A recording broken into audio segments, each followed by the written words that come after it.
Is there a group of people in this country that are fundamentally racist? I don't like the term like fundamentally racist because for me, what I'm much more interested in is what can change the patterns of their future behavior. And there are a number of ways of doing that, even with people who are what someone would call fundamentally racist. So let me give you an example. Let's pretend that I had a tenner in my wallet. We can split this tenner one of two ways. You can get £5 and I can get £5. Or you can get £3 and I get £1. And which of these is more attractive to you? The £5 Okay, feels like £5, that's the fair £5. one. So that's the one I would want as well. I think what would surprise you is that there's a number of people who would go for £3, £1. It does surprise me. And so what I'm trying to do when I deal with people is understand their motivations, which to me aren't always logical. To my logical motivation, the thing that leaves me with the most money is the better option. Always, all the time. Not everyone wants the most money or the most resources. What they want is a bigger separation between themselves and other people. And so they are willing to go down with the ship if that means that the other people they don't like are even worse off comparatively. And I think that explains a lot of the difficulty sometimes when we're talking across political aisles, because we think we're making sense and swaying people by saying, look, you will get £5. And they're saying, I'm not interested in £5. I am interested in making sure the difference between me and them is higher. And right now, the difference between me and them is nothing. I said I'm never coming back again. Next, I stepped away from the mirror. I got my mind made up now, cause I can see the future much clearer. What's happening? L.A.R. movement still moving. Trying to intellectualize racism, right? And I always had a problem with that. Does he make sense? Absolutely. But I'm just using this as an example in a sense because it reminds me of people. The beginning of it reminds me of people who are black people who you would consider smart or well educated, and then they just try to just, oh, if this thing would have happened properly and that thing would have happened and this and that, and race isn't the big issue, but racism is an issue, but it's not an issue because that, if I said the perfect thing at the perfect time in the perfect scenario, I could diffuse the hatred in people. And it's like, no, look, man, racism exists. And as he said at the end of that statement, like, people want to feel like they're in a better position than you more than actually being on equal footing or even you surpassing them, right? That's an issue. But racism in itself has always been retarded. And the people who practice it have always been retarded. And insecure. You get what I'm saying? So that concept, the things people used to do because of racism and the things people do now because of racism is idiotic, but it's normalized. You get what I'm saying? It's normalized at this point. So what winds up happening is when people, like I've been here, I've been there, I've done this, I've done that. I have white friends, I have a white girlfriend or wife. I'm we can all get along. No, we can't all get along. That's the thing about it. We can't all get along because people are stuck on it. So when people try to, always take the high road or I'm the bigger person or the better person because this person disrespected me and because, they're white and I'm black, I showed my, benevolence by not punching him in the mouth. No, punch him in the mouth. But they're going to call me a savage, so I'm going to do the right thing. No, what happens is y'all become too intellectual, and what you're doing is you're thinking through all the white people's stereotypes and you're putting them on yourself for interacting with white people or, other groups of people. But you do that and now while they're just, oh, I don't like you. And you're like, oh, if I do this, I'll be a savage. If I do this, I'll be a simp. If I do that, be like, hey, man, go ahead. Let them have it. Let them have it, you know, because racism in itself was backed by violence, right? So when people say, "Oh, um, And I'm saying this because of the intellectual thing. The intellectuals the people who intellectualize racism, they're not the type of people that smack somebody in the mouth. And part of what they do is they make, people softer and more and accepting of disrespect, very accepting of it, right? And what winds up happening is, as time goes on, now people try you, and people try your kids, and and some of you guys have a certain look about you that's uh, that says you're afraid of conflict. And part of that,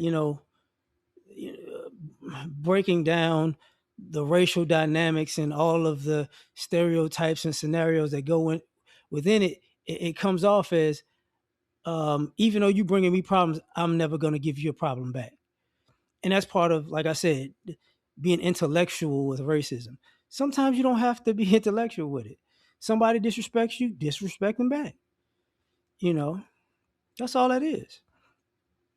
And people have a hard time with that because, you know, going back to, you're the bigger person and taking the high road, actually, it's more like you're submitting to the disrespect.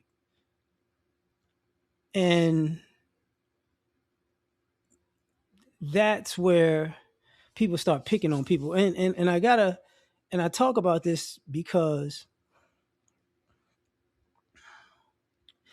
you see for years you've seen the guys on the internet being overly racist. And the vast majority of those guys, look like they play with dolls.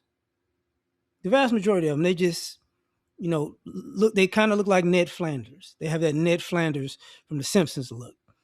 And they want to be passive aggressive and disrespectful, but in essence, they want you to let them be passive aggressive and disrespectful.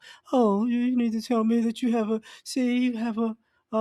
don't have a slow mind, you don't have a low IQ by me just wanting to sit down with you and talk crazy to you and just say it in a tone that's so monotone and so I need to feel superior by, telling you that I'm superior than you by just saying a bunch of dumb shit, and you just sit there while I just have this smug look. No, smack him in the mouth. Smack him in the mouth. Right then, right there. And then watch, and the reason I say that is because they're going to talk. Well, who was the guy? There's a guy recently that does that on the internet, and he got slapped by another white guy, and then he wanted to be his friend. And that's like, you guys that intellectualize racism. You try to befriend people who hate you, and I'm gonna defeat, hate with love. No, you ain't got to fight the hate. Like, you want to diffuse it, hate and hate. That's how you diffuse it, hate and hate. See, people have a, kind of like, I'll say it this way. Racism reminds me of racism. It doesn't remind me, but people that do pranks on social media, that's the same dynamic to me as racism. You know what I mean? What I mean is, people go out in public, they mess with people, and then when those people decide to snap, whoa, it's a prank, stop, I was just doing this, I just wait, don't respond like that. And it's like, it's the same premise. It's the exact same premise, to me at least. So what ends up happening is, as you see, when those people say, I don't care, it's a prank, they be like, oh snap, cut the camera. Because you basically went out messing with people unnecessarily for whatever dumb reason, right? So what you got in response was somebody saying, okay, all right, then let's do it. And then you back down. And now you got people pranking people and carrying pistols on them because they don't want the confrontation. Oh, I got it on me. It's like, oh, so you went out and pranked people with a gun on you, knowing you was gonna get confronted, knowing you wanted to make content so bad that you willing to take somebody's life for your BS.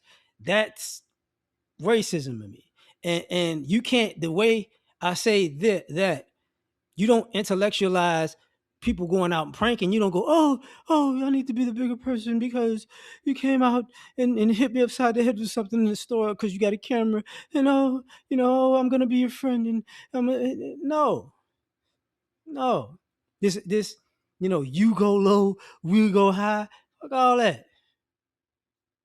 And part of the breakdown is is is is accepting the behavior, because you gotta, I gotta, not that, yeah, you gotta dissect it. You gotta, oh, why they did this and they did this and they did this because this and they did this because that, and that's because this type of person, that type of person. Forget all that. We already know all the ins and outs of it. You get what I'm saying? Just go ahead and deal with it when it happens. Just go ahead. Just go ahead and deal with it when it happened. Because, at the end of the day, intellectual the people who intellectualize racism, they run into it far more than people who go, okay, say it again, I'm gonna knock you out. They deal with less. Now, be fair, on the other side, you do that. Oh, somebody's gonna call up cops. You play the victim. Da da da da da. And, people go, oh man, it's just a word. We're the only, but I will say this about that though.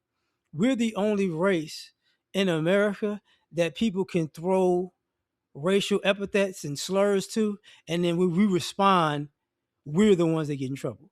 Everybody else get a pass like that. But that's why I say just go ahead. Sometimes just go ahead and flatten them, because they're going to get away with it regardless. So let them take something home with them. Two-piece them and get out of there. That's how I look at it. But, it is what it is. Tell me what you think. Like, share, subscribe.